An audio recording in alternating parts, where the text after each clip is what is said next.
पारो पारो जाना तो पड़ेगा ही। सभी दोस्तों ने प्लान किया है कि हमसाया मुल्क पाकिस्तान के शहर मरी में घूम के आते हैं। काफी तारीफ सुनी है उसकी सुंदरता की।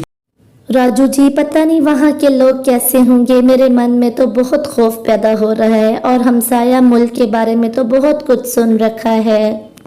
इसी तरह उन पति पत्नी के दरमियान बहस हो रही थी।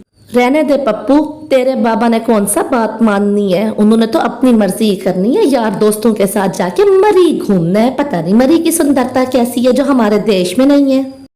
बस फिर अगली ही सुबह सारे पापा पक्षी मिलके मरी के लिए रवाना हो जाते हैं। उन सब को मरी जाने का भूत सवार था। अरे कबूतर, तू तो इतना सुंदर बन के जा रहा है, तुझे तो कोई कबूतरी अपना दिल ही ना दे। ओ बस कर दे कालू, मुझे भी पता है कि तुम सब ने भी अपनी एसेसरीज उठाई हुई हैं। अपनी टोपियां तुम लोग वहीं मरी जाके ही पहनोगे। हाँ, ये तो तुम ठीक ही कहते हो, हम सब की टोपियां भी हमारे साथ ही हैं। बस फिर क्या था, 2 दिन 3 दिन मुसलसल उड़ने के बाद आखिरकार वो मरी पहुंच जाते हैं। मरी पहुंच के नज़ारे देख के तो वो दंग ही रह जाते हैं। ना सिर्फ वहाँ के सीन्स उनका दिल ले लेते हैं, बल्कि वहाँ पे रहने वाली खूबसूरत सी मादा पक्षियाँ उनका दिल जीत लेती हैं। वहाँ एक कालू कवे को कवि पसंद आ जाती है और वहीं पर ही बैठे राजू चिड़ा भी अपना दिल एक वहाँ पर खूबसूरत सी परी को दे बैठता है। हिना चिड़िया वहीं की रहने वाली थी। हिना चिड़िया जैसे ही उसके सामने से उड़ के जाती है, उसकी आंखें तो फटी की फटी रह जाती हैं। दूसरी तरफ कालू ने तो एक बार भी नजरें नहीं हटाई थी लैला कवि के पास से। शाम हो जाती है, वो सभी के सभी वहां से उड़ के एक पास वाले होटल में चले जाते हैं। होटल का एक कमरा वो बुक करवा लेते हैं। राजू चिड़े और कालू कवे कहीं दिल तो नहीं दे बैठे यहाँ की परियों को, ऐसा मत करना। हाँ यार तोते, ये तो मैं भी नोटिस कर रहा हूँ, जिस टाइम से आए हैं इन दोनों ने तो कोई बात ही नहीं। ओए यार कबूतर और तोता भाई, तुम लोग ठीक समझ रहे हो, मेरा तो लैला कवि पर दिल आ गया है। मैं नहीं अब उसके बिना रह सकता। मैं तो आज उसको ढूंढ के उससे बात करूंगा। जो नहीं होना चाहिए था वो हो गया है। हिना चिड़िया ने मेरा भी दिल जीत लिया है। पहली नजर में ही मुझे उससे प्रेम हो गया है। मैं भी आज उसको तलाश करूंगा और उससे बात करूंगा।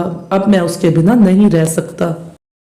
सुबह हो जाती है, वो सारे के सारे फिर से सैर पे निकल जाते हैं, लेकिन राजू चिड़ा और कालू कवा उनके तो दिल से निकल ही नहीं रही थी वो कवि और चिड़िया।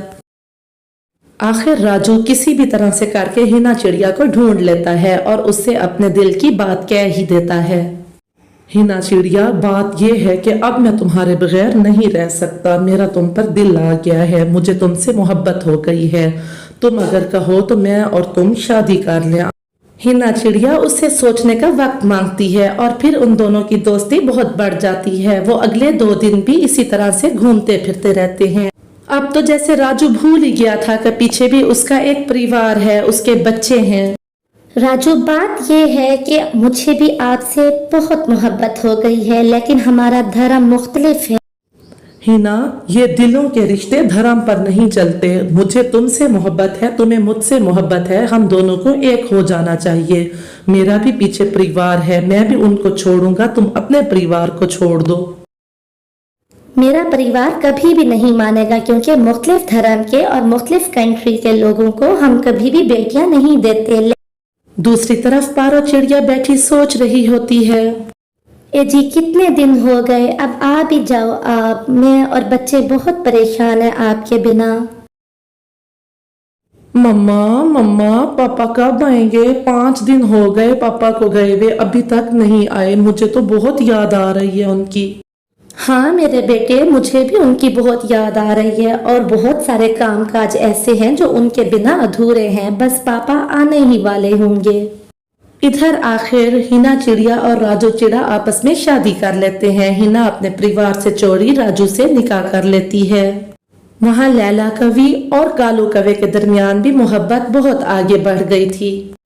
कालू, बात ये है कि मुझे तुमसे बहुत प्रेम हो गया है। मैं भी अब तुम्हारे बिना रह नहीं सकूंगी, तो बस आज ही शाम को हम दोनों शादी कर लेंगे। क्या लैला, सच में? ये तो तुमने मुझे खुश करने वाली बात कर दी। हम आज ही आपस में शादी कर लेंगे और कल हम इंडिया अपने जंगल में रवाना हो जाएंगे। मैं तुम्हें अलग घर में रखूंगा और बहुत खुश रखूंगा। बस फिर क्या था, उसी दिन शाम को लैला कवि भी अपने परिवार से चोरी कालू से शादी कर लेती है। अगले दिन सुबह होते ही राजू हिना चिड़िया को लेके, जबकि कालू अपनी पत्नी लैला कवि को लेके वहां से वापस अपने जंगल लौट आते हैं। और कबूतर और तोता बहुत शर्मिंदा होते हैं कि हम किस तरह से इनकी पत्नियों को मुंह दिखाएंगे। शर्मिंदा और झुके हुए सर के साथ कबूतर और तोता भी वापस आ जाते। कालू जी कह दीजिए, कह दें कि ये जो मैं देख रही हूँ वो झूठ है, ये मेरी आंखों का धोखा है।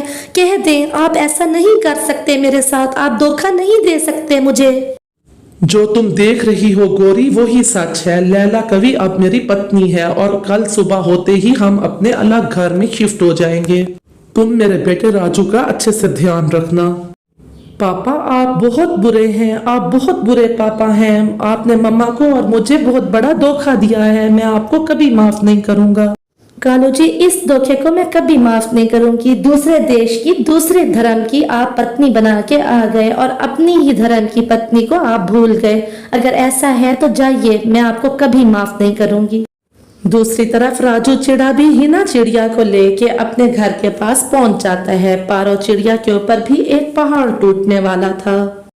पारो, ये मेरी दूसरी पत्नी है, इसका नाम हिना है। हम आज रात यहाँ गुजारेंगे और कल सुबह हम अपने नए घर में शिफ्ट हो जाएंगे। मुझे माफ कर देना, लेकिन मुझे पहली नजर में ही हिना से प्यार हो गया था। अच्छा, तो आप ये जुल्म का पहाड़ तोड़ने के लिए गए थे दूसरे देश में। मेरा और बच्चों का क्या कसूर था। पारो, दिल पर किसी का काबू नहीं होता। मेरा दिल हिना चिड़िया पे पहली नजर में ही आ गया था। मुझे माफ कर देना, लेकिन मैं अब अलग घर में हिना के साथ रहूंगा। फिर वो दोनों अगली सुबह ही नए घर में शिफ्ट हो जाते हैं। वो किराए पे एक अच्छा सा घर लेके हिना को दे देता है। हिना, तुम्हें इस घर में कोई कमी नहीं होगी, खुश होके रहो अब यहाँ। दूसरी तरफ कालू कौवा भी लैला को लेके दूसरे घर में आ जाता है। अब वो गोरी की बच्ची तुम्हें परेशान नहीं करेगी, ये घर तुम्हारा है और तुम मेरे साथ खुशी खुशी यहाँ रहोगी। इस तरह से धोखा खाई हुई पारो रोने लगती है और वो बिना ही राजू के अपनी जिंदगी गुजारने का फैसला करती है। यहाँ गोरी कवि भी रोते रोते ही रात बिता देती है। आगे क्या होगा, क्या इसी तरह से ही चलता रहेगा? ये देखने के लिए पार्ट 2 का इंतजार करें और चैनल को सब्सक्राइब करें।